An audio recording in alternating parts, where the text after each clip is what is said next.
Well, hello, everybody. This is Dr. Ron Oberstein, president of Life Chiropractic College West, and I want to welcome you to another edition of our Life West Leadership Line. Today, I've got a very special guest with me who really needs no introduction. He's one of the greatest figures in chiropractic in our generation, and it's just, I'm going to jump in. I'm going to talk a little bit about you, Guy, but I'll introduce you. It's Dr. Guy Riekeman, and you can see him on the screen, and it's just wonderful to have you on the show, Guy. Thanks. It's my pleasure always to be with you. Well, we've been together a long time. Many, many, many years. I know that. And just for our viewers to know that, Dr. Guy graduated in 1972 from Davenport, Iowa, second generation chiropractor. He now has 3 or 4 generations in, what do you have, 3 or 4? 3. Another one coming starting this fall. Beautiful. So 4th generation going to be starting right out. It's 1972. He moved over to Kansas City, had an upper cervical practice there in Kansas City. Then from there, he got pulled over into education. He went over to Sherman College, and he was the head of philosophy and doing Blair X-ray analysis, and also a vice president. And then from there, he started something with a gentleman named Joe Felicia, which hopefully most of you know that name. And Joe and Guy had an organization or a company called Renaissance, where they went all over the world, truly just reframing how chiropractic is communicated. And we'll get into that a little bit today also, and just turning people on to pure chiropractic, but coming from a very salutogenic model, and just really incredible stuff. And then he got pulled back into education, right? Actually, he started a company called Quest that he was working with doctors and offices for about 10 years. And then he got pulled back into Palmer College, where he became the president. And then from there, he went to Life University in 2004 until, I don't want to say you retired, Guy, but you certainly have, you're never going to slow down, but he certainly has slowed down a little bit, because of the presidential life is a very fast train, different speed, but that's getting you up to speed on Guy Riekeman and where he's been, and we will find out where he's going. So, Guy, it's a pleasure, and let's go back to the 70s, man. Let's talk about, what was it like in the 70s, 72, when you were out of school? I know you were in school with Jerry Clum and all these other people, but what was the Wild West like back then? Well, it's interesting you bring that up. When you say the Wild West, it really was like that. There isn't a student that today that can remember a time, for example, when there wasn't national boards. But I was in school when the first national boards were given. And it was also the same year that they were putting the last 2 chiropractors in jail in Louisiana for practicing medicine without a license, because Lawrence Fitt, or the head of the AMA, who had been in that position for 40 years, who was from Louisiana, swore that chiropractors would never get licensed in Louisiana. So, crazy. Yeah, and listen, but that was the Wilk trial, right? That was the, and if they don't know about it, some of our viewers, I mean, we have people from all walks of life who watch this. We have over 4,000 or 5,000 views on this. And the Wilk trial was huge back then. It was. I mean, all of these are hour-long stories, right? And but my background in chiropractic and seeing the Wild West even went before that. I just wrote about my mom over Mother's Day, and she and my dad started their practice in 1947 in Albuquerque, New Mexico, on South Central Avenue. There was no research, no hope of ever having insurance. I mean, it didn't even cross anyone's mind. Visits were $2 a piece, and that wasn't just because of inflation that it seems that low. They believed in chiropractic, and they fought for it. And my dad was part of a group that was fighting for chiropractic rights in New Mexico. Of the 4 docs fighting, 2 of them had their offices firebombed, the windows blown right out. The other 2, all their records were destroyed. People came in, and when I was a kid, I just saw my dad going up to Santa Fe every week. I didn't know what he was doing up there, and later found out from Joseph Keating, the chiropractic historian, that my dad was the only chiropractor ever named by a governor to sit on the basic science board, which was the board that you had to pass in all states before you could even take a licensing or a chiropractic license. Right. And that's how medicine, even though there were laws for chiropractic in New Mexico and other places, you couldn't get through the basic science boards, which were all done by MDs. They were all essays and they were all graded subjectively. But, you know, talk about full circle. Just one quick comment. We were at a board meeting a couple of years ago, and River came in, Chuck Ribley, who was one of the original founders of Life and still on the board. And he was very emotional on Sunday morning. And he was recalling how he couldn't get a license in Michigan. So he was in New Mexico trying to get a license so he could get reciprocity back to Michigan, or some scenario in that case. Right. And he took the basic science board and couldn't get through. And someone pulled him aside and said, hey, here's what you need to do to get a license next time. Came back and got his license, and then went on to do all this stuff he did, help start Life, hundreds of thousands, millions of patients. You know, you do all that multiplication and lives that he impacted. And he had remembered the night before, just a couple of years ago, that the person who pulled him aside was Dr. Al Riekeman.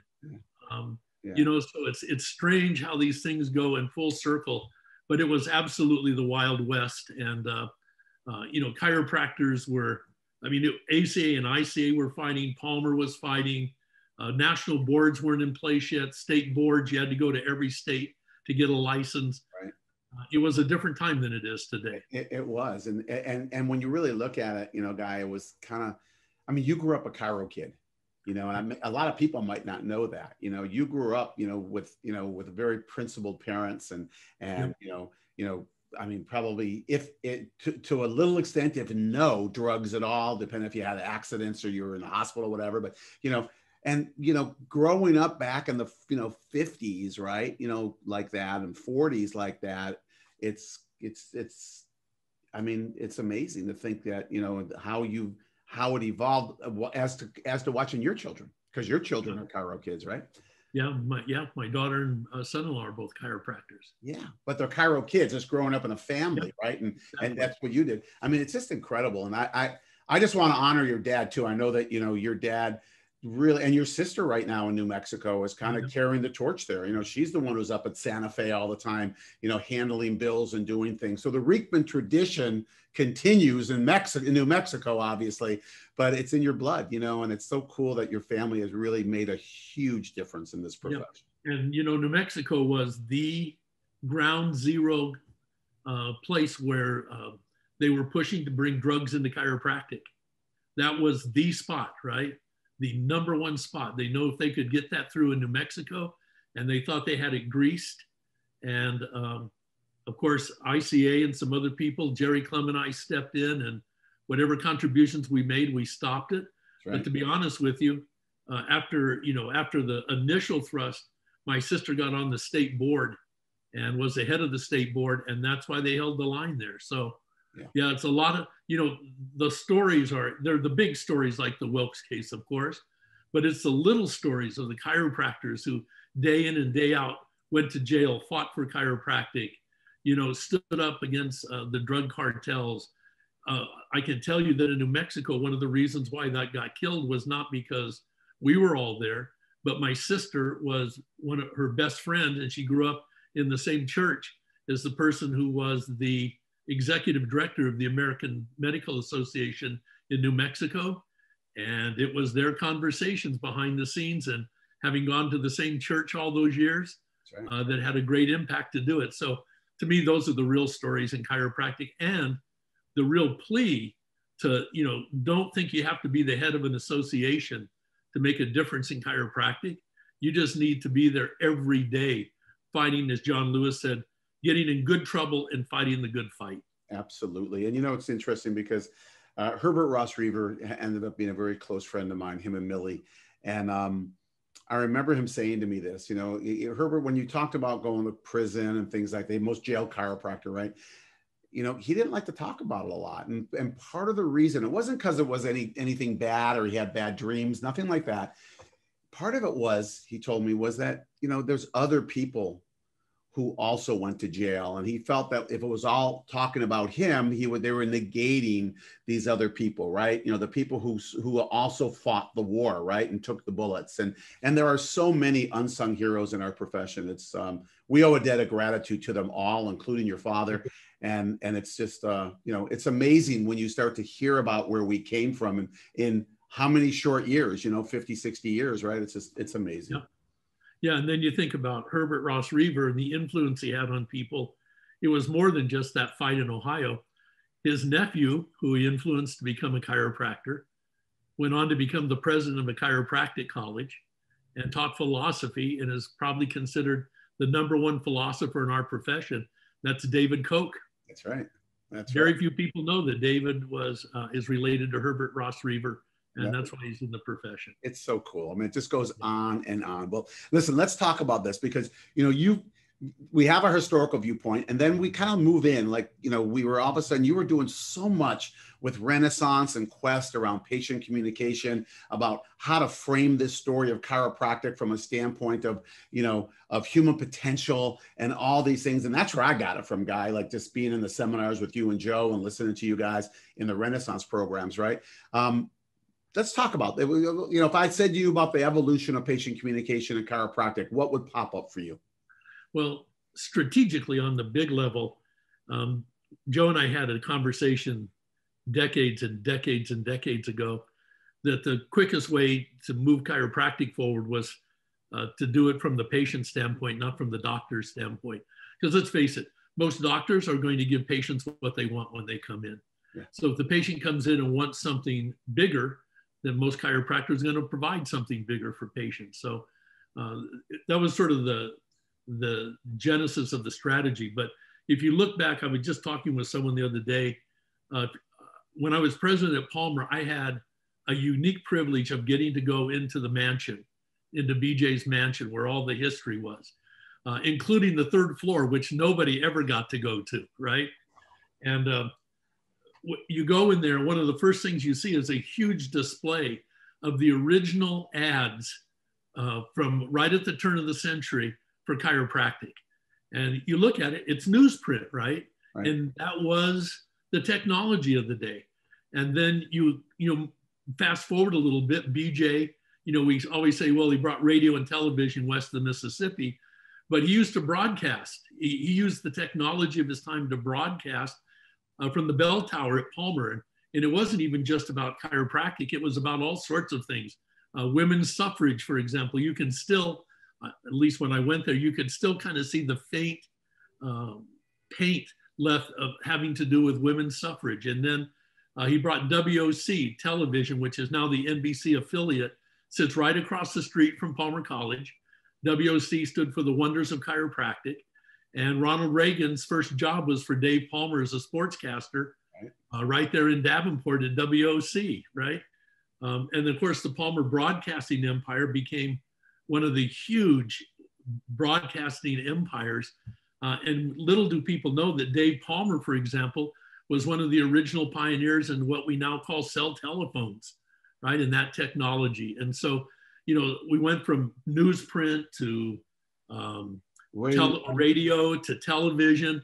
Then when Joe and I showed up, you know, we thought, hey, let's take this to the next level. It was 1977 and Star Wars had just come out. And we went to the Osmond Studios and produced the first ever patient education on video. Yeah. And only 10% of American households even had a VCR. Yeah. We used to do the seminars and tell chiropractors, look, this is the way you need to educate your patients now. And we had to give them a VCR because they didn't have one, you know, when they left the seminar. But the cool thing is this, I mean, you know, what it did, and I was one of those chiropractors, what it did was it allowed the chiropractor to up level their education, right? They didn't have to worry about delivering the story themselves because the story was there for them, right? And it was consistent, which was beautiful. Yeah, and whoever said that every chiropractor was an expert at communications, right? That's right. Now, you know, we've just come out with, you know, the big thing today is remote patient management. So, you know, and COVID brought that out, you know, 5 years ago, there were 350,000 telehealth visits in medicine. This year, CNBC says there'll be 1 billion health visits. And almost 60% of anyone that owns a cell phone, which is everybody on the planet, 60% of people in the United States have a cell phone, have health-related apps. 50% of patients in hospitals today are in remote patient management. They're now, medicine is now in the patient's living rooms and bedrooms, and they're with them 24/7. And again, chiropractic's behind the curve. We just created the first app so that chiropractors could manage patients remotely, called My Lifestyle IQ. So, it's the same message, right, in chiropractic.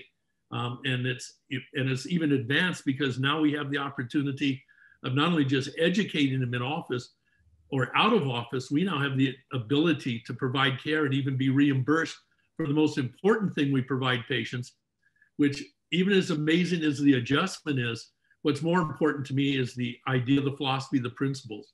I used to ask students, David Koch reminds me of this all the time. I had the same question on every final when I taught at Sherman.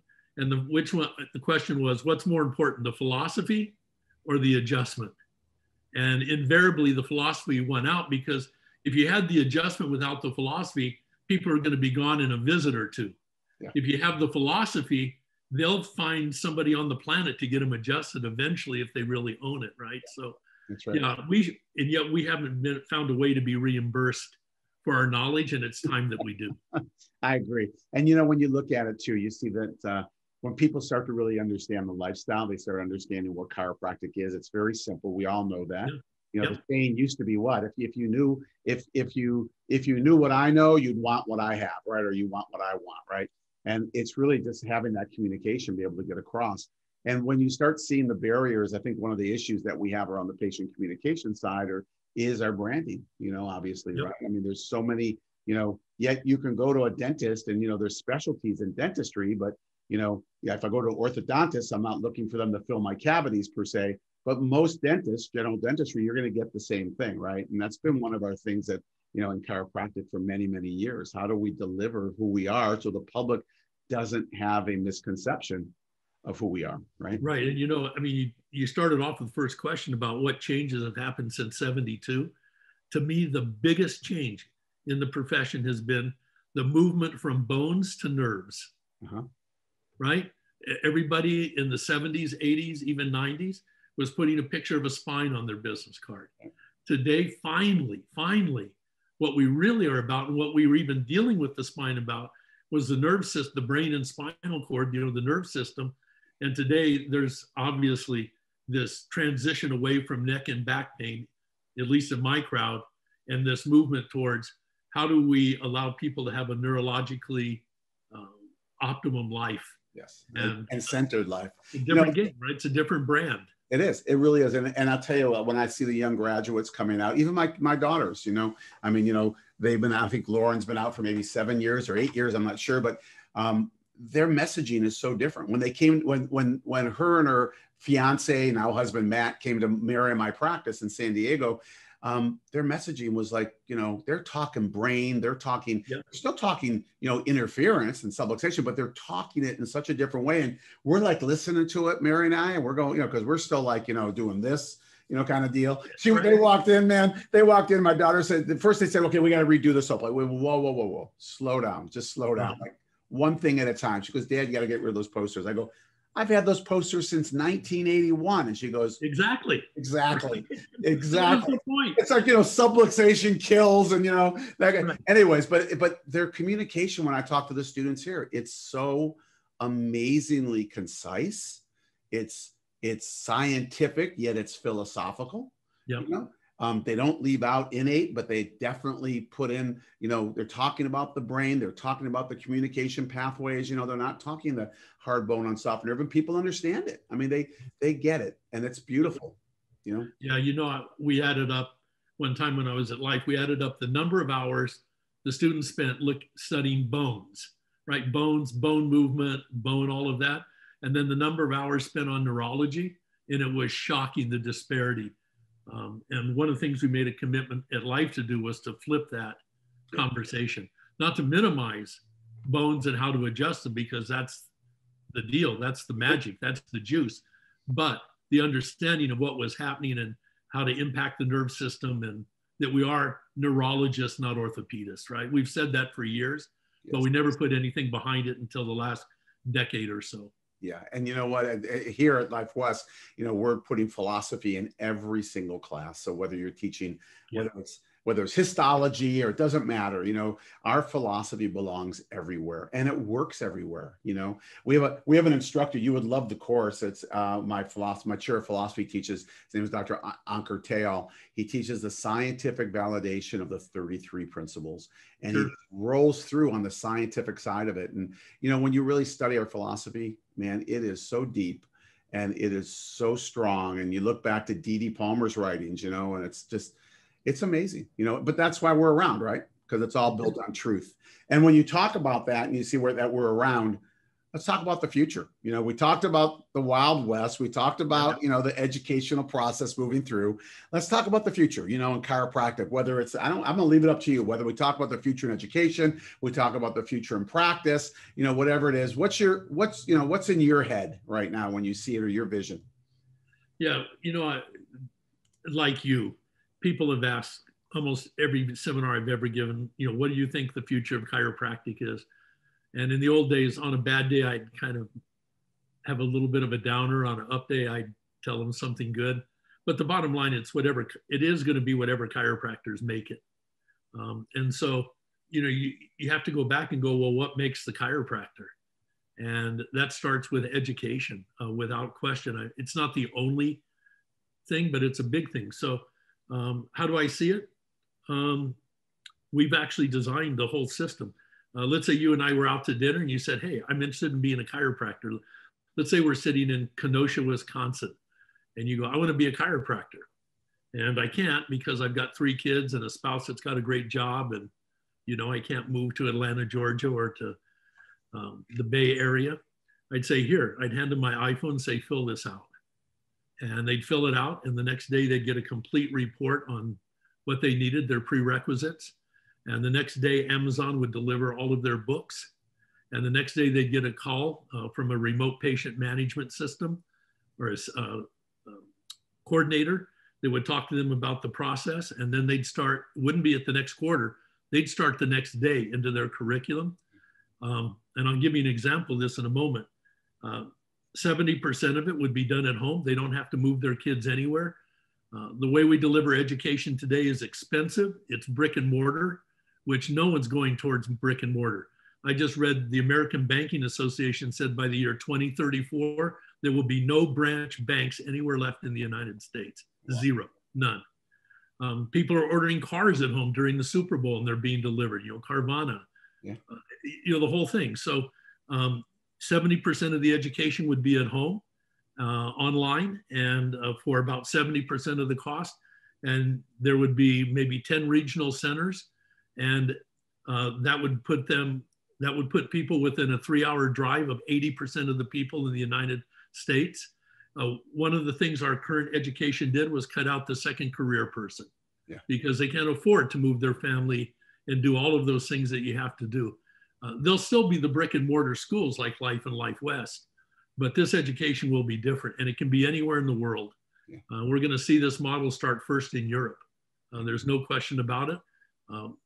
So anyway, it's going to start with a complete change in how we deliver education. And to just make a comment, West Virginia Medical School has no classes. There are no classes to be an MD at the West Virginia Medical School, 0. The only reason you go to school is for your clinical applications, but the rest of it is all done online. So we're going to see a huge change in the technology. But the thing that isn't going to change, if we do it right, is the simple, I just wrote a brochure for an office the other day, and the crux of the brochure was the power that made the body heals the body, and it doesn't happen any other way. But the technology for delivery is going to be different.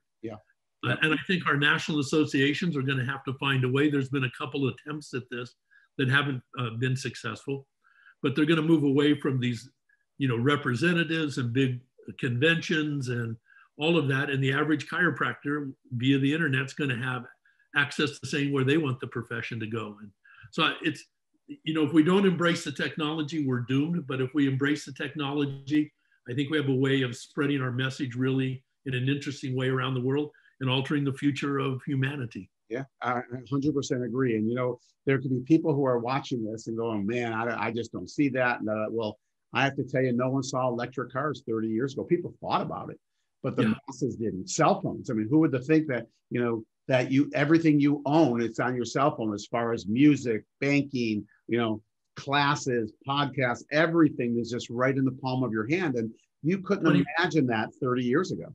And you can have access to it anytime you want, wherever you want. Yeah. When I do my shopping is at 11 o'clock at night, laying in bed and realize, oh man, I need a couple of these in 2 days. And I just pull up Amazon, order it. It takes me 3 minutes and the next morning it's delivered. I wake up and go, I do not have time to go to Whole Foods today. So I get online, I put my order in, 2 hours later, the whole thing's delivered on my front door. Chiropractors, we got to get with it. Yeah, and we will.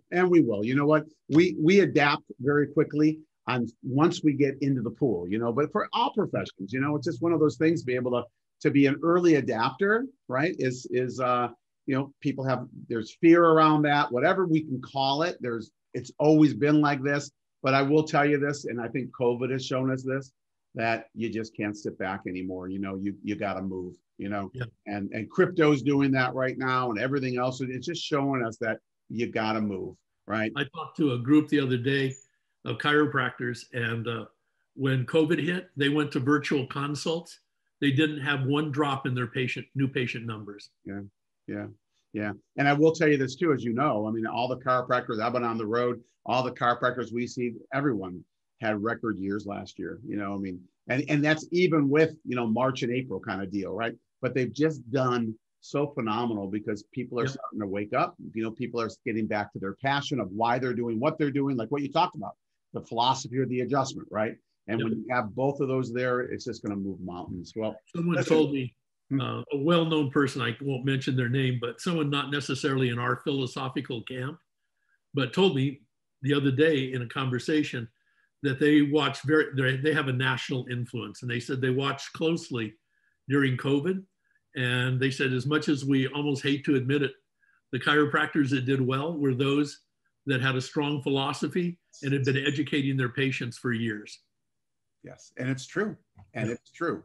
You know, Guy, we could go on for hours, man. I mean, you know, it's just so fun to be able to think about, you know, going back to 72 and then going all the way up to right now and the different things that are happening in our profession and how it can be delivered and the communication processes. The last question I want to ask you, and, you know, is that when you look and you just for right now, this is a question I ask we do podcasts internally with all of the names come to me. It could be our mechanical staff. It could be a faculty. It can be someone in our cafeteria. And I do a 5 to 7 minute podcast interview with them. And then we play it for our whole community. So they get to know even the people they don't know. Right. And so one of the questions I asked them at the end, and I'm going to ask you the same question because, you know, as you know, Dr. Williams, who started Life, you know, College and started Life West, you know, is rooted in lasting purpose, right? You know, to give, to do, to love, and to serve, right? Out of our own abundance, expecting nothing in return. And the question I want to ask you is the same question I ask all my interviewers on our internal podcast is this, and it can change. It could be different in 5 minutes. So it's whatever hits your heart or your mind right now.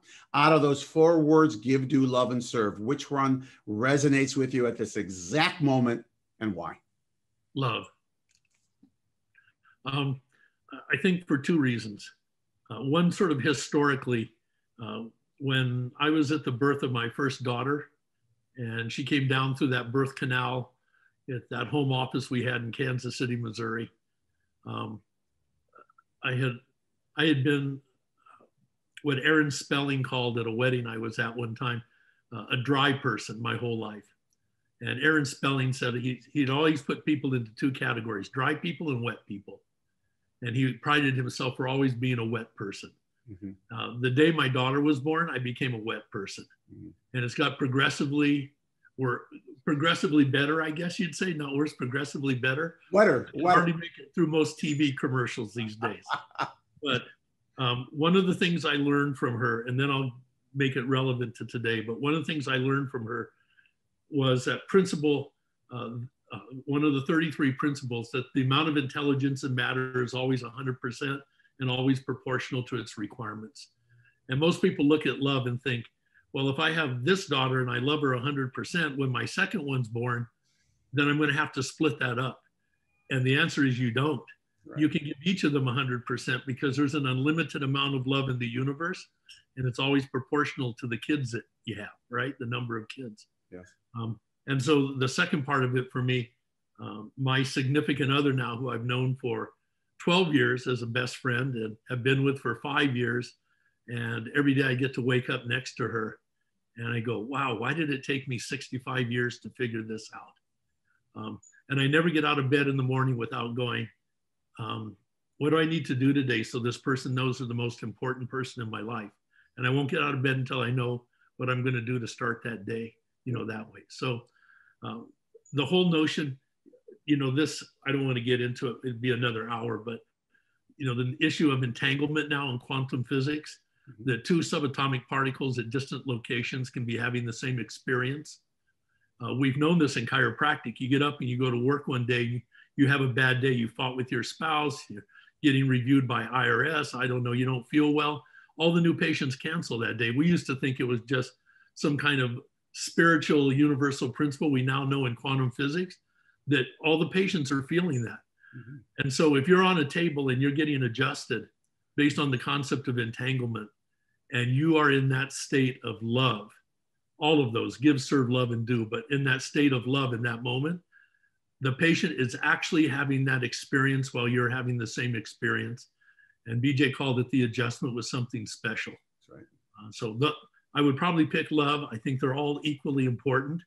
And the same principle applies to all of them, but exactly. for me in my life, that one's the most important right now. I love it. I love it. Well, thank you so much. Thanks for sharing your heart, first of all. Ron, and thanks for your commitment to chiropractic. And I remember you and I hanging out when the first bits, we didn't even have the video yet. We just had slides of the video, and you put on that seminar, you know, near the Life campus, and Joe and I came in and people were standing in the hallways, and you know, we've been together shopping on Rodeo Drive because we burned all our clothes after a Robert Ponte seminar, and traveled around the world. And so it's great how our lives have intertwined over these decades, and I really appreciate what you do. Well, thank you. I do. And I appreciate that. That means a lot coming from you, Guy.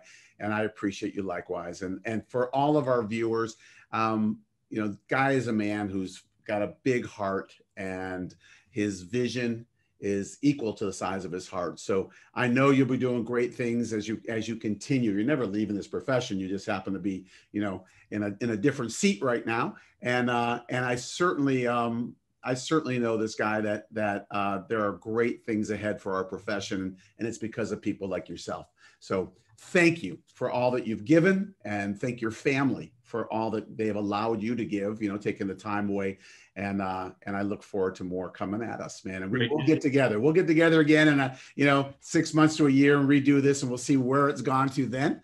But for our viewers, thank you for being with us. Thank you for continually sharing this message and using the Life West leadership line as a way for you to be educated, and keep spreading the word, keep loving others. And whatever you do, you know, stay either in give, do, love, or serve, or all of the above. You pick it, whatever you want. It could be A, B, C, D, any combination. And I just know that we love you, and that we have much greener pastures that are going to be flowing to us in the very near future. So thanks. And until I come back to you with another Life West leadership line, we'll bid you adieu. Guy, again, thank you so much.